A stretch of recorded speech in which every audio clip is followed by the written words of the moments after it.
Hello and welcome back to channel T90. Today we're going to be discussing game week 3 of the Premier League. I am recording this on Monday, August 22nd, just hours after the United versus Liverpool match. Um, really exciting matches happened this weekend. Three particularly that we're going to talk about in detail. Of course, the United Liverpool. We're going to talk about the Leeds Chelsea match, and of course, we're going to talk about the blockbuster Newcastle City versus Manchester City, Newcastle United. There you go. All right, where do we start? I'm going to try to go through all 10 games. Once again, 10 games this weekend. I'm going to go in depth with some, not so much with the others. Just going to breeze over them. A big takeaway from this game week for me, at least personally, was the fact that the level of football, right, the intensity, the work ethic from most teams this season. I mean, I know it's only been 3 game weeks, but good lord, man, I think it's gone up a notch. It's gone up a notch from every single team that's in the division right now, and more so you see that from the established teams that's been in this Premier League for a while. Like you talk about Newcastle United. If you saw that game against Man City, man, gee, whoo-wee. Like they were up 3-1 against Man City. Against Man City. Let that just sink in for a second. Um, Man United just beat Liverpool 2-1. I mean, if you've seen Man United play, I don't know, for the last year or so, this game was probably one of the best games they've played quite some time. Quite some time. Just shocking stuff. And teams are struggling. Teams are struggling. You can see the level of football that's being played this season. And honestly, I wanna give credit where it's due. I want to give credit to Man City and Liverpool for setting the bar that high, to the point where every single team now knows what it takes to even compete, to even come close. You know what I mean? And like collectively, like everybody's levels have gone up tremendously. I feel like this season is going to be, we're in for one of the best seasons we'll ever have. Granted, the World Cup goes smoothly because I know we'll have a lot of injuries and stuff when the World Cup comes in, but that's another segment entirely. I just not a fan of the World Cup happening in the winter, in the fall time. Is gonna be really strange to feel like the World Cup should have been over by now. It's August, man. The World Cup should have been over by now. But it's going to be interesting to see how the World Cup takes place and how it affects the Premier League and its players specifically. It's going to be a very, very long season for pretty much every single um, player in the Premier League that's playing the Premier League and also going to the World Cup, playing the World Cup. English players specifically, really interested to see how they cope with that pressure. But yeah, let's jump right in. We'll start with Spurs 1, Wolves 0. First half was pretty lackluster. Spurs weren't making any runs. They just seemed leggy. They seemed like they had played a game the night earlier. It just looked they just looked really lethargic. Nobody was making any runs either to the ball, towards the ball, or away from the ball. Nobody's making runs through the channel. They just looked really bad. Wolves were the better team in the first half, by a mile. Both Gonçalo Guedes, once again, sorry if I butchered that name, Gonçalo Guedes and Matthias Nunes started for Wolves. I was incorrect on my last game week 2 review where I said Jimenez was out for a month or so. He actually came back this game week around the 68-minute mark. He substituted for Podence. And the only single goal came from a corner actually. Perisic with the head on the near post. Kane, far post, right player, right time. Just heads it in, easy goal, 1-0, and that's all she wrote. Kane actually now has 185 Premier League goals, one more than Aguero has for City. I mean, I don't know if he's gonna beat Shearer's record, but he'll get there. He'll get there. What, 260? Easy, easy. Next up, we have Crystal Palace 3, Aston Villa 1. 5 minutes in, a flick on around the corner from Leon Bailly. He's like an assisted header, pretty much through between the keepers, between the defenders, and Watkins runs onto the ball, near post, power finesse, B90, 1-0. Literally, maybe a minute later, Zaha. I think it takes two touches between Crystal Palace's half and Zaha scoring it on the other half. One touch from the defender, one touch from the midfielder. Zaha pretty much runs it through the midfield all by himself. Beats three players in the process, takes it on his left foot, and just power shot, left foot, far corner, akin to what he did against Liverpool. But this man is on fire. He's on devastating form right now. 11 goals in the last 19. I'll be surprised if he doesn't move on next season. It feels like another Rafinha in the making. Feels like Barca's gonna put down another 70 million for this kid come next season if they're not bankrupt by then. Zaha, he has been playing just spectacular football. Definitely, I'm gonna try to bring him in within the next couple of weeks in my FPL team. Definitely want to watch out. And just the goal, man. Just the composure for him to take it on his left, take three players on with his pace entirely, and just through the midfield, the amount of space he covers for that goal himself. Just on fire, man. Absolutely fire. That's 1-1. There's a Lucas Digne handball. That comes in from a corner. I think a striker heads it. It hits his hand. It gets awarded a penalty. Martinez saves. Zaha actually steps up to the penalty. It was a good penalty, but Martinez saves it, and then at the rebound he just steps it in and he just gives him a look, and then they shook it out a minute later. Good sportsmanship from Zaha, absolutely. He's pretty much scored all goals for Crystal Palace this season. And third goal came in, I think it was from cross from Mitchell from the left-hand side. It was like a 1-2, Mitchell left-hand side, beautiful ball. Tyron Mings can't get onto it.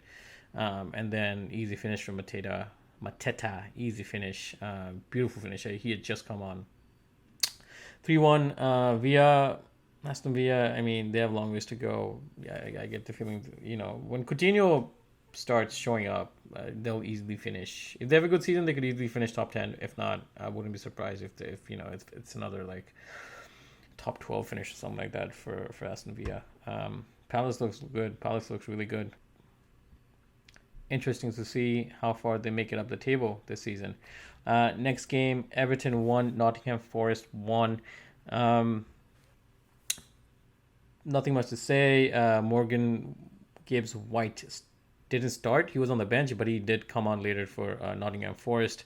Played in the second half. The first goal came from Brennan Johnson goal. I forget who took the shot. It was a rebound. Pickford should have clawed it. He should have pushed it further wide, but he doesn't. It puts it right in front of Brennan Johnson. Puts it right in front of Brennan Johnson's feet, and he just calm, composed, easy, just like a finesse pass. B90, easy goal. He was actually Nottingham Forest's top scorer last season in the championship. Also American. Definitely one to watch out for. Love this kid. A lot of energy. Really good baller, man. Really good baller. But Pickford does come up clutch. He sort of redeems himself from the first goal. He's arguably one of the best passers in Everton, and that says a lot. Goal kick, pretty much not even a goal kick. Pass it off to him. He just takes one little big punt over the top. Damian Gray gets the ball, settles it down nicely, and just opens up his body, finesses it, bottom corner, easy goal. 1-1. Next up, Fulham 3, Brentford 2. Really fun game, really high paced game. Fulham scored within the first 45 seconds of the game. Pereira, Mitrovic, and then De Cordova-Reid linking up, just causes chaos in the box, and De Cordova-Reid finishes. It's 1-0, easy goal. Brentford 1-0 down. João Paulinho scores the second from a cross from Pereira. Really nice cross, overarching far corner. Paulinho, he's like unmarked, 7 yards header. Just runs into the box, 7 yard header, like unmarked header. The Brentford was doing like the zoning marking. Unmarked is a goal, easy goal. 2-0 down. The first goal is scored for Brentford. I think it was who was it? Norgard. Yeah, Norgard scores the first goal for Brentford. Fulham had actually been doing that the first 2 game weeks. From their corners, they would be doing like a front flick, like a near post, sort of like a setup from their corners, and they sort of like got caught stone cold. Pretty much Brentford did the same thing that Fulham was trying to do, or had been doing the first two game weeks. They just caught them cold, near post, easy goal from Norgard. It's just first time volley, beautiful goal. That's 2-1. Second goal scored by none other than Ivan Toney. Beautiful ball in, whipped ball in from Wissa, and he just taps it in. Goes through the defender's legs. He just taps it in. 2-2. But guess who scored the freaking winner? None other than Mitrovic. I told you guys, like you have to bring this kid in. You have to bring this guy in. He will get you goals. He will get you points in FPL. He's just a blind pick. Just get him. Just freaking go get him. What is like 6.1, 6.5 right now? Just get him. I don't even worry about it. Just get him. Far corner, he's just a beast at the far corner. You give him the ball in the far corner, he's gonna score. I think Buemo came back trying to defend that. It just is not even there. It wasn't even worth defending. He just climbs on top of Buemo, like he isn't even there. Beautiful whip ball in from Mbabu, who I was talking about last game week. We all know him from FIFA playing days. Beautiful ball in. Far corner, you just give the ball to him, he's going to score. Shearer-esque header, power header into the bottom. 3-2. What a game. What a goal. What a goal from Mitrovic. I'll try to bring him in within the next 2 weeks. I don't have the funds right now. I'll have to reshuffle and try to bring him in. Leicester 1, Southampton 2. 1 wins in the last 14 for Southampton. So Ralph Hasenhüttl was under a lot of pressure coming into this game. Their starting lineup is very young, brimming with young players, new players for the team. So I mean, I don't blame him. He looks like he might be in a bit of a trouble this season. But I mean, Leicester, so is Leicester, honestly. Leicester, like I said, does not have any incoming players. They're having to balance the books, so they're having to let players go. They're still not sure what's going to happen with Fofana. He's linked with Chelsea. Chelsea is on a defender buying spree right now. God knows how many more defenders they're going to buy. And then, of course, Yuri Tillemans, I think this is his last season. He's going to be out of contract. So both of them are actually not playing. Tillemans was on the bench, but Fofana wasn't even on the bench. Brendan Rodgers was asked, and he's like, yeah, I want people whose head is in the game. Shout out to High School Musical, head in the game, and I want people who are focused. And I mean, the transfer window is still open, so anything could happen.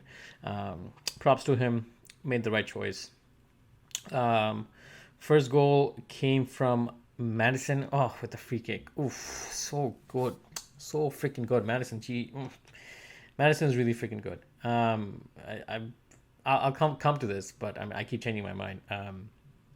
I said James Ward-Prowse was like the best free kick taker in the world, or at least in the PL. I take that back. I feel like he's top three. Number 1 would be Kevin Trippier, 100%. Number 2, Madison. That's what I stick by. That's what I stand by for now. Game week 3, I put my foot down. That's it. Okay, that's my list.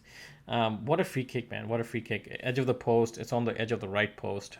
Edge of the corner box. Sorry, edge of the corner box. I mean, typically you don't see goals like that going. Honestly, plus it's a near post. Typically you'll see like the player is gonna whip it on the far post away from the keeper or like towards the keeper's hand. So it's sort of like that David Seaman, Ronaldinho, David Seaman chip. But like he puts so much. I don't know how he generates that much whip in the near post. Beautiful goal. I'm not gonna, give the keeper any slack. It was just sublime hit. The kid's on fire. Another person to look out for. He's on fire. He's like one of the dark horses. Like he might catch up to the rankings. Honestly, if you don't give him some respect, maybe one to watch out if you don't have the money right now to bring in players like Zaha. Or Salah. Well, I would actually took out Salah. We'll get to that. If you don't have enough money, I feel like he's the one to get. If you don't have enough money for Saha, you don't have enough money for De Bruyne of the top picks. He's an easy buy right now.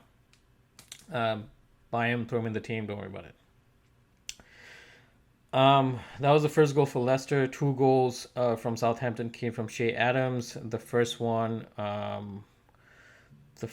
was what was it? Oh, right. The first one was poor defending. Comes from a throw in. Ball just lands on his feet. Doesn't hesitate. Great composure. Slots it bottom corner. Easy goal. 1-1. I think few minutes later, like a scissor kick volley goal. Just beautiful. One of the most beautiful goals I've seen this season so far. Like this is shout out to the strikers, the young strikers that are up and coming, who's watching this video. Hopefully at some point, go watch this goal. Go watch Shea Adams' goal against Leicester, Game Week 3, Premier League. I don't know when people will watch this, but go watch that goal. Just the technique, just study that technique. It's just beautiful. Just beautiful. The ball is sort of like a bit behind him, and he just has to he has to figure out his body within like a millisecond. He knows exactly what to do.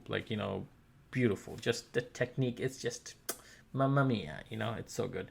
2-1 first win in 15 games, or second win in 15 games now for Hassan Hutel. So yeah, stunning finish from Shea Adams. So we have Bournemouth 0, Arsenal 3. Honestly, Arsenal is a team on fire. There's nothing much to say there. First goal comes from Jesus. Gabriel Jesus makes that run into the box, takes on like 3 or 4 defenders. And then Odegaard scores, passes it off to Martinelli. Martinelli shoots, rebound. Odegaard, right place, right time. Also, guess who brought Odegaard in this season or this game week? That's right. I told you guys. Martinelli, everybody owns him. Just go for the other differential. Odegaard came in clutch. Should have easily captained him and not Jesus. But you can't get everything right. But it's okay. Ended the game week with like 50 points. Could have had 15 more points if I didn't go for 5 defenders at the back. But that's on me. I had Pereira on the bench. I had, who's the other kid on the bench? Pereira, Almiron. These 2 players, 15 points.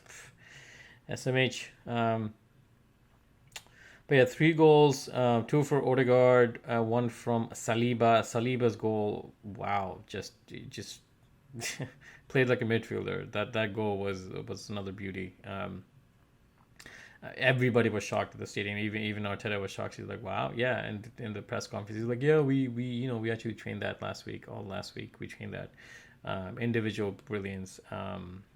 Talking about Jesus, like I said, kids on fire. You don't teach stuff like that. You don't teach, dribbling past 5 players, having that hunger, having that motivation, having that desire to get into the box and try to score. Nah, you don't teach that, man. Yeah, that's just inherent talent, inherent ability. Next up, we have Leeds 3, Chelsea 0. Not really sure where to start. This goes back. We have 3 more games to go. Leeds, Newcastle City, and United Liverpool. Trying to make it quick.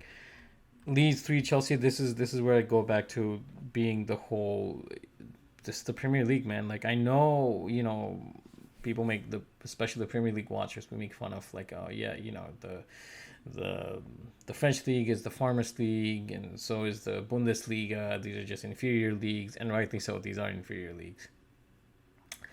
But again, then you look at the Premier League, and City has won 5 titles in the last 6.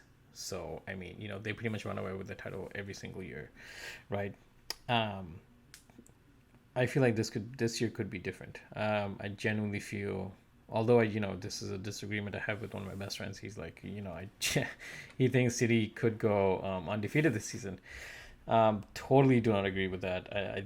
I don't think that's gonna happen. The caliber of football that I've seen from these teams, pretty much every single team, is just next level. Like Chelsea, last time they saw Leeds, this was the end of last season, they beat them 3-0, right? The reverse fixture last season, it was 3-0. That was the golfing quality. Like, and you come into this game and you're like, well, Leeds are going to get a taste of reality, and it's like the complete opposite. It's a complete freaking opposite. I was talking about last game week how Bamford was out. I was talking about how without Rafinha they're going to struggle. Uh, another opinion. I want to take a step back on. I think these are going to be just fine. Just from that performance alone, I think that was their best performance in a while. The best performance in the EPL since they've been here. I know they've beaten Man City, but like this, beating Chelsea on the front foot 3-0, that takes a lot, man. Like Chelsea is not even a top 6; they're a top 4 team, especially with the caliber of players that they've brought in and they have right now. The Kukurea played, Koulibaly played. Koulibaly, by the way, just got destroyed. Absolutely destroyed by Brendan Aronson. Just he was just a gem, just a just diamond in the rough. Like I can't wait to see how good this kid becomes. Another American, really excited to see this kid play. They just outplayed Chelsea. I know Tuchel comes out at the end of the press conference. I think somebody mentioned to him like, hey, like they Leeds ran almost like 11 kilometers more than you. What do you think about that? And he was like, well, I don't agree. I don't think it's a question about whether they ran more than us, so that's why they won. I think he talks about the first goal was from, and he called the first goal an own goal. The second goal he called just a poor defending from a set piece. Besides that, they were the better team. They did not deserve to lose.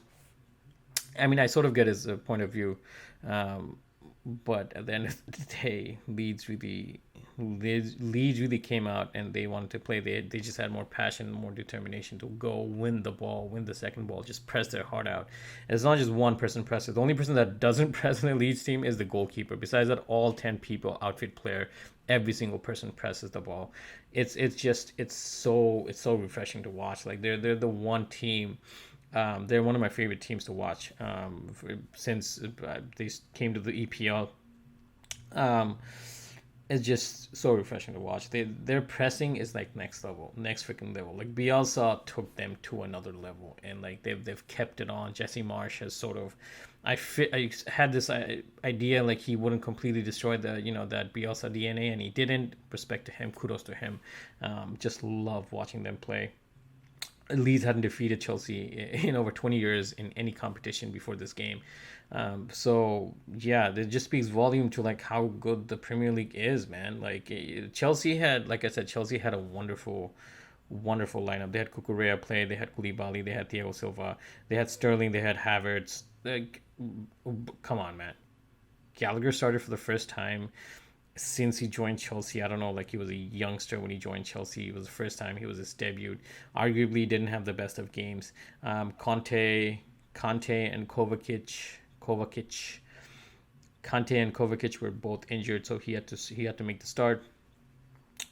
And it was all the Brendan Aronson show. Honestly, the Aronson just killed it, absolutely killed it. What a game from this kid, man. 21 years old, ex Philadelphia man.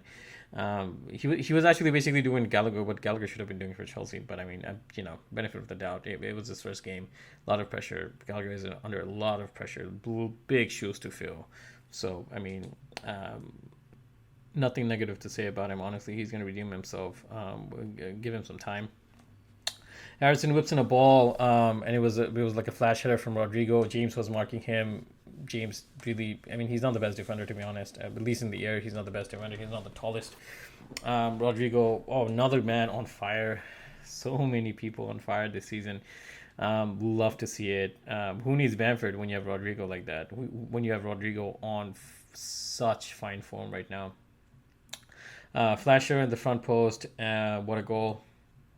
What a goal. So third goal for Leeds comes in the 69th minute. This was a cross from Dan James from the left-hand side. Ball goes in. Rodrigo goes in for the goal, but sort of like scuffs it. Comes out to Harrison. Harrison easy finish, 3-0. And that's all she wrote. Well, actually, one more thing. Koulibaly gets red carded in the second half. This was like 10 minutes in, 10 like 88 minutes or like the 78th minute or something like that. Tries to do like a sneaky little pull. Same thing he did on Harrison the first half. He got turned the first half and like just held on to his shirt, got a yellow card. Did it again. This was on Geldhart, the lead striker, the young striker for Leeds. Paid the price. Now Tuchel is without Koulibaly for the next game.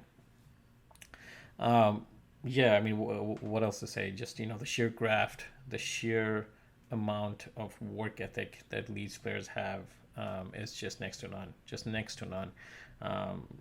James Marsh, really happy for him. Really happy for him. Really excited to see this American coach playing football in the EPL and doing so well. Coaching football and doing so well. Next up, last two games. Blockbuster, Newcastle 3. Manchester City 3. City playing with the inverted fullbacks, pretty much Cancelo and Kyle Walker. They're playing more in the midfield, towards the inside of the midfield as opposed to the outside, and making overlapping runs. They do that much less now. First goal, far too easy for Gundogan. He starts the play from the midfield, makes that darting run. Nobody marks him. Nobody even is thinking about him, because they're always like, every single player, every single defender is worried about Haaland. That's all they're thinking about, and Gundogan takes advantage of that. Easy goal, super. It was just the first goal was too easy from Newcastle's point of view. Just unmarked. He's just in the box, unmarked. Super pinpoint ball from David Silva. Who else? Right wing. He's just a magician, man. Just a magician. Gundogan, one touch, finishes it perfectly.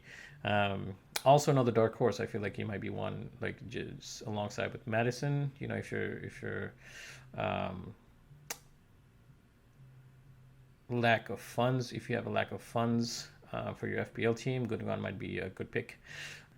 So a few minutes later, another chance that Foden gets. This was identical to the Game Week 2's chances that Foden had. Easy tap in for Haaland. Haaland is just there. He's just standing there, man. He's just standing there. He's just waiting for the ball to be just rolled onto him, and he can just tap it in. Foden once again does not pass it to him. I remember the camera, as soon as he missed it, as soon as he took the shot, didn't pass it off, the camera goes on to Guardiola, and he just hands up in the air. He's just cursing to his gods. He's like, why did you not pass that ball? But Newcastle, man, that game was such a good game. It was such a good game, man. You do not expect that from Eddie Howe's team. Like, Newcastle's good, but not Man City good. But they were up 3-1. They were up 3-1 against Manchester City, having gone a goal down. The first goal comes from Almiron. Ball gets whipped in, and he's like on his knees essentially, and the ball, I think, hits his knees as he's on the floor. And then there's a question of either handball from Wilson, handball from him, or if he's offside. I think offside was the decision that VAR was looking at, and of course he's onside. 1-1. They could have had another one. Almiron in the first half, if it wasn't for Cancelo. Ederson comes in, tries to do this sweeper keeper thing like he's prime Neuer, and it's just he got lucky. Cancelo saved his ass there. I was talking to my friend again, and we were discussing how Ederson he's sort of overrated. if you, I mean, I know he won the Golden Glove. Okay, we get that, but it's also like, dude, like this, he's really not the best keeper. Like he has good distribution, he has great kicks. Like he play his goal kicks are like that of like a freaking midfielder. Like his passing range is next to none. I get that, but also he's not the best keeper, man. Like, and also don't blame him. The reason I say that is because Man City's goals are like essentially you can't defend against Man City's goals. You know, they're just so good. Like especially the third goal from City. Case in point, the third goal from City. De Bruyne just eye of the needle stuff. Eye of the needle stuff through the defense. Everybody's going. The defender goes up against steps up to Mark Holland, space behind.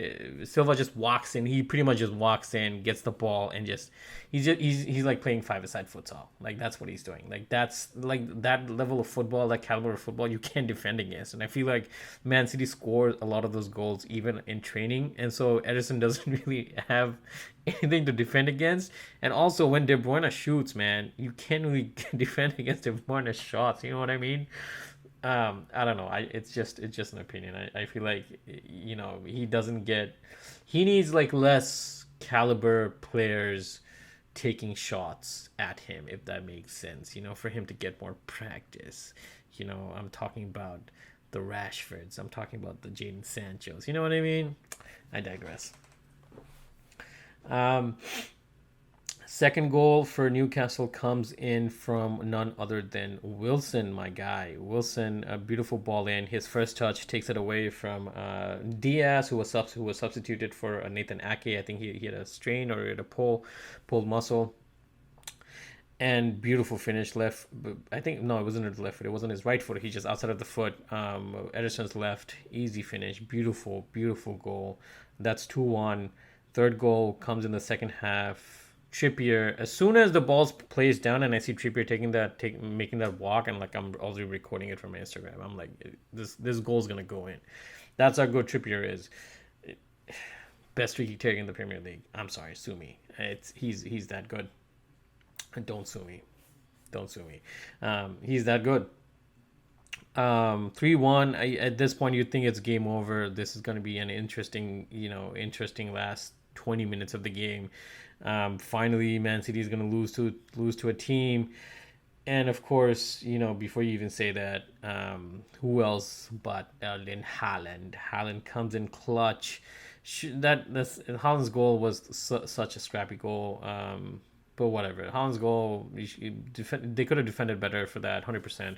But the third goal is just unplayable. It's too good. It's prime City. It's prime De Bruyne. Just puts that ball in. Just a deft ball, just such a deft ball. What a finish! They're champions for a reason. 3-1 down, 3-all. Yeah, Trippier almost got a red card towards the end of the game. He does like this, blatant tackle on De Bruyne, and he gets a straight red, which of course the referee goes back to VAR calls into the monitor, watches it, and he's like, okay, fine, it's downgrades it to yellow. Rightly so. That was not a red card tackle in the slightest. A lot of malice into it, but arguably, come on, whatever. 3-all, arguably one of the best games in the PL so far. Last but not the least, Manchester United 2, Liverpool 1. What a game! What a game, especially for United fans. This has been probably the best game United has played in quite some time. The last time I remember United playing this good, this was under Mourinho when we were like 2-1 down or like 2-0 down, 1-0 down against Man City in the first half. Remember Paul Pogba comes in the second half, comes in clutch with that header. That's how far I have to go back to even remember United having that good of a game. Harvey Elliott, Jordan Henderson, and James Milner played in the midfield for Poole. They have a lot of injuries right now, Liverpool. But then again, I mean, come on, man, it's Liverpool. You literally went into the market. You bought Nunes. You bought so many other good players. You bought Carvalho. Like you cannot, you cannot make excuses for that. You just can't. You already know better than that. You know what I mean. You've already got your 5 subs. Like, come on, man. You know this. You were the prime reason we have 5 subs this season, Mr. Jurgen Klopp. So with all due respect, stop making that excuse. Nobody cares. All your players are injured. Gomez partnered with Virgil van Dijk, who, to be quite honest, have had a rough 3 games right now. I think he's sort of, his armor is falling. He's becoming that inferior. He's not as good as he sort of he put his bar up that high. I mean, the falls on him. He set the bar up too high for himself. So I mean, it is what it is. People are more willing to take him on. And the back for United, Varane was lined up against Martinez, Malacia on the left, and then Diego Dallo on the right. And in the midfield, we had McTominay, we had Christian Eriksen, we had Bruno Fernandes, who was given the captain's armband this game. Up top, we had Ilanga, Rashford, and Jadon Sancho, and it was there's nothing much to say. We just wanted it more. United wanted it more. They played like their lives depended on it. Like the first 15 minutes, it was just gung ho. It was just so good football. It was such good football, as Eric Ten Hag said at the end of the game. It was effing good football. You know what I mean? They just made Liverpool look average. Liverpool. I mean, I know they had a lot of shots, but they didn't really make any substantial. They didn't have any substantial efforts at goal, which says a lot. Which says a lot, man. Like if you've seen United play, you know how bad we are in the back. First goal comes. They just recycle the ball. Everybody nobody presses United high enough, and we recycle the ball. Who was it? Ilanga does a 1-2, beautiful 1-2 with Christian Eriksen, cuts in the ball, goes through the keeper, goes through somebody's legs. And then it was Jadon Sancho, right place, right time, sits down James Milner. And then I don't know what Van Dijk is doing. He's sort of like, I don't know what he's doing, honestly. Like, his hands in the back. Like, you don't have to be, like, come on, man. Like, whatever. I'm not going to tell Van Dijk how to defend. But it was just lackluster defending. He just stands there, honestly. Like, at least Milner puts a tackle in, but he just stands there. The right to Alisson's goal is completely free. You see Bruno Fernandes, he's just pointing to Sancho like, dude, just pass it right there. It's a goal. 1-0, what a goal. What a goal. What a goal. That was like a proper team goal. And this whole game, it was like, it's all about attitude. That's all Ten Hag was talking about in his post-match conference. About, we had a really good preseason. I can only coach so much. At the end of the day, it boils down to the players' attitudes and their behaviors and what they bring onto the pitch, and that was missing the first 2 games. And I tried to bring that back in this game, and he's talking about this has to be the baseline. We're not gonna be this good. The intensity is not gonna be this high, of course, every game because of everybody gave it their best, but you can expect that baseline, the baseline attitude, the baseline hunger, the baseline desire. Like if you press 70%, not even, if you press 60%, if United plays 60% of how well they played against Liverpool today, they'll finish top 4. That's what I feel like. That's my personal opinion. And that's a long jump from me saying from last weekend how they might be battling relegation, agreeing with Gary Neville to telling you if they play this good, they might finish top 4. And that's the beauty of football, man. That's the beauty. I'm really surprised at how quickly they turned it. I mean, it's not quickly. They did have 9 days to prepare for this game. But if you know United, if you've seen United, this was not expected by 99.9% of the people who actually support and watch United. So this was a crazy game to watch. And there's a saying an old friend of mine used to say, every dog has its day. Today was United's 100%. We just made them look average, man. We just made them look entirely average. When leading Liverpool at halftime, there was a stat on the TV. When leading Liverpool at halftime, United have played them 20 times. We have won 17 and drawn 3. So now it becomes played 21, won 18. Lost 0, by the way, of course. Yeah, I mean, they just didn't feel like scoring a goal at all game. Yeah, but Gary Neville was talking about, yeah, you guys might be missing money, da da da. I I sort of digress. I want to disagree. Like they bought in a really good gem. They've found it, scouted a really good player in Diaz, and then, of course I understand like he's not Mane level, not yet, but he's up there, man. He's up there. And plus Mane was, it's not like Mane comes in clutch every single game. Like he has his off games as well. Like it's not to say if you guys had Mane would have just completely changed the trajectory of Liverpool's Premier League this season. Like it's a tough ask. Tough ask. Firmino's of course not the same player as he used to be at this stage of his career, and that's understandable. But there was one chance Rashford almost like took Salah on, Gomez on. I forget if it was Carvalho or Harvey Elliott. He just took on 3 players, almost like not make 3 of them. Just had this wonderful goal. Just almost had this worldy, and like Carragher is just up in arms. He's like, they're just in 6s and 7s at the back. This is embarrassing. This is entirely embarrassing for Liverpool. Not committed enough. Just Rashford just almost goes past. Just 3 players. Just Carragher calling Liverpool embarrassing. That's a new law. Okay, that's all I'm saying. That's all I'm gonna say. United just played their hearts out, man. They played their hearts out. Played their hearts out. Absolutely. Martinez, Malacia. They just had just absolute beast games, man. Absolute beast games for both of those. And this is why I found that comment from Gary Neville funny. So uncharacteristic of him, calling Martinez not having the caliber to play in the Premier League after they lost to Brentford. Like, dude, you don't, how do you say that as yourself? How do you say that? And there's so much more to come from Martinez. I can't wait. He's a baller. He's a baller. There's 2 things in football that doesn't lie. Also in basketball, stats and ball. Ball don't lie, man. Shout out to RDC World for that.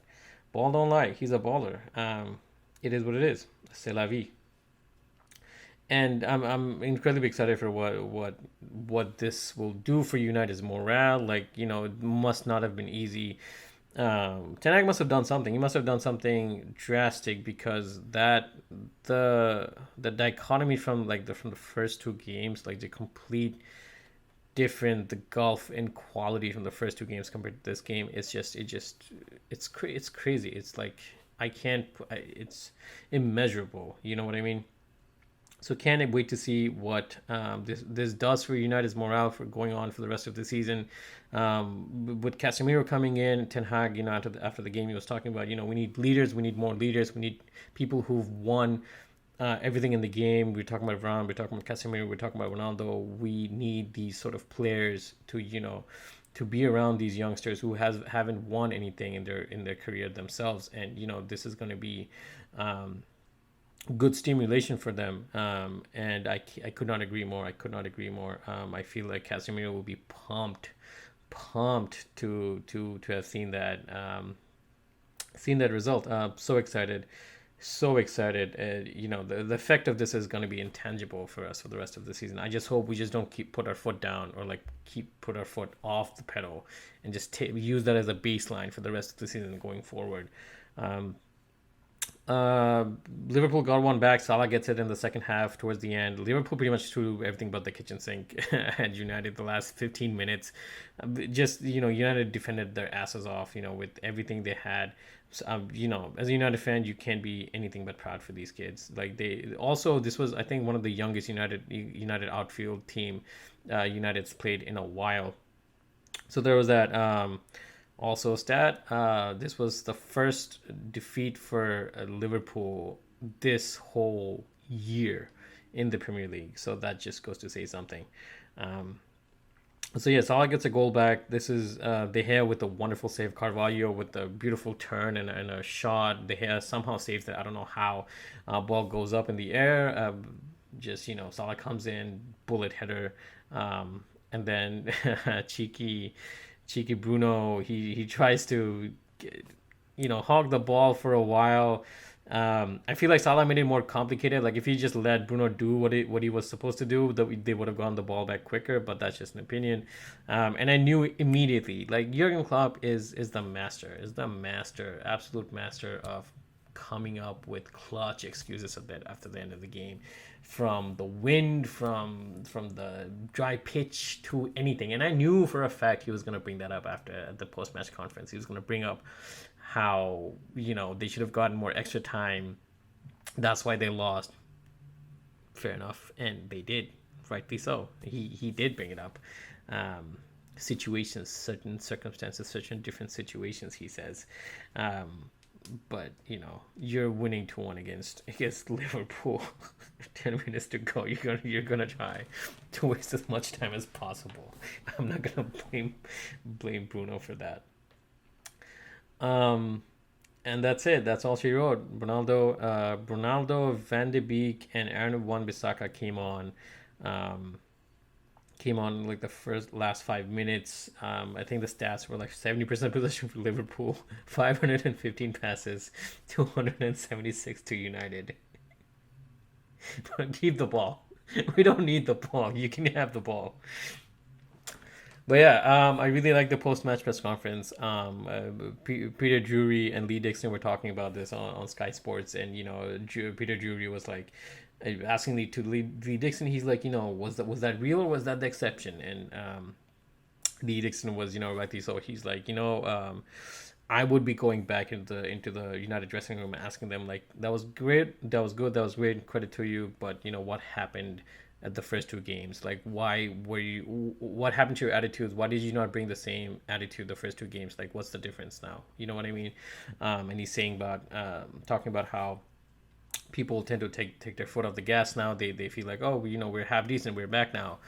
We just beat Liverpool, and that happens. And I hope to God, Ten Hag can manage that, because I feel like he will be.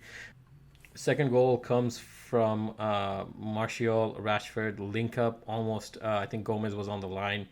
Could have been easy offside, but it was deemed onside by the VAR, and it was just a simple through ball, caught off guard. Liverpool pushing up way too high as usual, and just a beautiful finish for Rashford. Yeah, Rashford and Sancho just it came in clutch, man. Just came in clutch, and Liverpool seemed to be in some trouble. 2 points out of 9, a lot of players injured, but I mean, they've done so much good in the last few seasons. Like they're gonna recover 100%. They're gonna be the top three. Right now, I don't know if I want to say top two. This might be really difficult for them to recover. The way City is progressing, I'm positive City's going to drop points at some point during the season. This is way too long for season for City to be go undefeated or not even lose or draw a few matches here and there. But 7 points is a lot to claw back, man. Like that's a lot. That's what two City would have to lose to. City would have to lose to. That's crazy. That's crazy. Lose two and draw one. Sheesh, that's crazy. Hard to figure that out. But let's see. Let's see what happens. Once again, crazy game week 3. Absolutely loved it. Cannot wait for game week 4 that's coming up. The moves I made for EPL, FPL this season or this game week. The moves I made for FPL this game week immediately. I feel like Salah might drop in value, but anyway, he probably won't. He's like, yes, he's owned by so many players. I don't think he's gonna drop in value, but I had to take out Salah. I'm sort of last season I was sort of doing this like 5 games a week, 6 games a week, like test try for most players I would bring into my team. This season I'm trying to go for like the 3-4 game week mark. Try them on for 3 or 4 game weeks, and then I'll make the change. And I feel like Salah's just he's not giving me enough points for how much he costs. De Bruyne is 2.1, and he's brought in way more points than Salah, and he's a man on fire right now. So that was the move I did this game week. I had two. I just used one. took out Salah for De Bruyne. I'm going to captain him this game week. I'm going to have 2 going into game week 5. I'm probably going to take out another Liverpool player and maybe a forward, and then try to bring in Mitrovic. The two players in my radar are Mitrovic and Saha right now, so I'm going to try to do that. And so that's it. Thank you again for tuning in. I'm going to try to upload it within the next couple of days. Bear with me, laptop's super slow, but we'll get there. And that's it. Thank you again for tuning in. This was a review of game week 3. Game week 4 starts this Saturday. Cannot wait to... Game week 4 starts Saturday. When does game week 4 start? EPL fixtures. Saturday.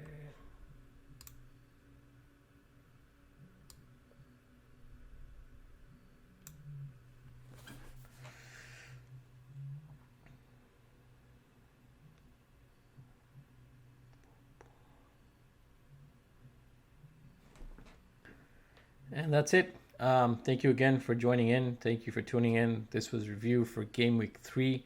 Game week 4 starts this Saturday, August 27th. We once again have 10 games. Southampton, Man United, Chelsea, Leicester, Brighton, Leeds, Man City, Crystal Palace, Liverpool, Bournemouth, Brentford, Everton, Arsenal, Fulham. That's going to be a good game. Wolves, Newcastle, Aston Villa, West Ham, and lastly, Nottingham Forest and Tottenham. Thank you. We'll see you for game week 4. Adios. Peace.